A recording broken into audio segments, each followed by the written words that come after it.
మంత్రిగా ఉన్నప్పుడు వైఎస్ జగన్ ఢిల్లీకి వెళ్తే కేసుల మాఫీ గురించి పాకులాడేవారు.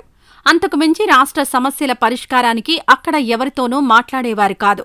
కానీ నేడు మంత్రి లోకేష్ గారి ఢిల్లీ పర్యటనలో రాష్ట్ర సమస్యల పరిష్కారమే అజెండాగా కొనసాగింది.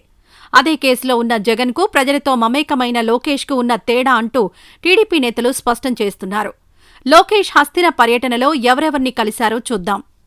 ఢిల్లీ పర్యటనలో కేంద్ర మంత్రులు నితిన్ గడ్కరీ, జేపీ నడ్డా, జైశంకర్, హర్దీప్ సింగ్ పూరీలతో నారా లోకేష్ భేటీ అయ్యారు. విదేశాంగ మంత్రి జైశంకర్తో భేటీ సందర్భంగా నారా లోకేష్ డేటా సిటీ ప్రస్తావన తీసుకొచ్చారు.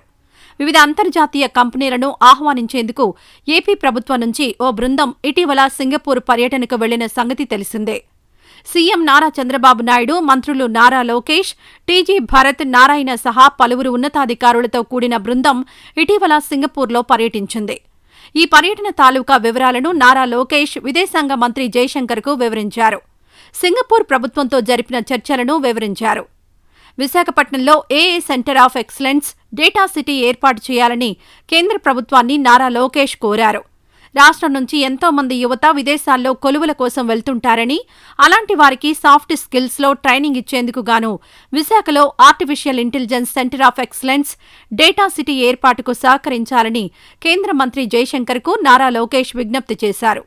విశాఖలో డేటా సిటీని అభివృద్ధి చేయడం వల్ల భవిష్యత్తులో ఏపీ టెక్నాలజీ హబ్గా తయారవుతుందని, ఇందుకు కేంద్ర ప్రభుత్వం నుంచి సహకారం కావాలని కోరారు. ఈ సందర్భంగా ఆంధ్రప్రదేశ్ అభివృద్ధికి, ప్రగతికి కేంద్రం నుంచి పూర్తి సహకారం అందిస్తామని జైశంకర్ హామీ ఇచ్చారు.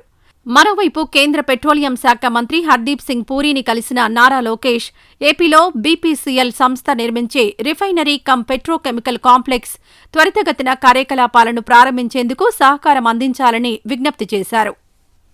ఈ వీడియో నచ్చితే లైక్ చేయండి. అలాగే మా ఛానల్ని ఫస్ట్ టైం కనుక చూస్తున్నట్టయితే ఇప్పుడే సబ్స్క్రైబ్ చేసుకుని పక్కనే ఉన్న గంట సింబల్ని యాక్టివేట్ చేసుకోండి. అప్పుడే మేము పెట్టే ప్రతి వీడియో మీకు నోటిఫికేషన్గా వస్తుంది. అలాగే ఈ వీడియో పూర్తిగా చూసినందుకు ధన్యవాదాలు.